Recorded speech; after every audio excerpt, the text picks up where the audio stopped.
মুলতানি মাটি লাগানোর এই সিক্রেটটা পার্লারের লোকেরা তোমাকে কখনোই বলবে না, কারণ তাহলে তো তাদের রোজগারই বন্ধ হয়ে যাবে। তোমাকে শুধু অল্প পরিমাণ মুলতানি মাটি নিতে হবে। সেটাকে ভালো করে ছোট ছোট টুকরো করে ভেঙে একটি বাটিতে রাখো।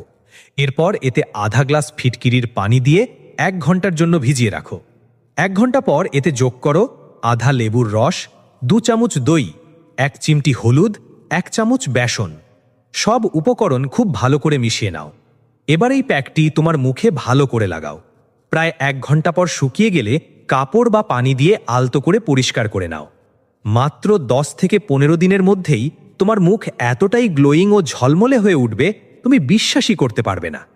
আর যদি তোমার চুল অতিরিক্ত ঝরে, চুলের খুশকি কোনোভাবেই কমতে না চায়, আর চুলের গ্রোথ খুব স্লো হয়, তাহলে এই সহজ কাজটা একবার করে দেখুন। চাল নিন, তার মধ্যে মেশান যে কোনো কোম্পানির 1 প্যাকেট শ্যাম্পু, 2 চামচ মেথি দানা, আধা কাপ পানি।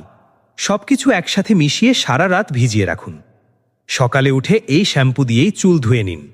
এটা স্ক্যাল্পকে ডিপ ক্লিন করে, ড্যান্ড্রাফ ও অতিরিক্ত তেল কমাতে সাহায্য করে, চুলের গোড়া মজবুত করে, চুলে ন্যাচারাল শাইন আনে। সপ্তাহে মাত্র 2 থেকে 3 বার ব্যবহার করো। নিজের চোখেই দেখবা চুল আগের চেয়ে অনেক বেশি স্মুথ, হেলদি আর লম্বা দেখাচ্ছে। তখন পার্লার আর দামি ট্রিটমেন্ট তুমি ভুলেই যাবে। তুমি বিশ্বাসই করতে পারবা না। ভিডিওটিতে অনেক ইনফরমেশন আছে যা তোমার কাজে আসবে, তাই দ্রুত খুঁজে পেতে টাইমলাইনে শেয়ার দিয়ে রাখো। ভিডিওটি ভালো লাগলে লাভ রিয়্যাক্ট দাও। এমন সব তথ্যবহুল ভিডিও পেতে মিরাজ তালুকদার ফেসবুক পেজটি লাইক ও ফলো দিয়ে রাখো।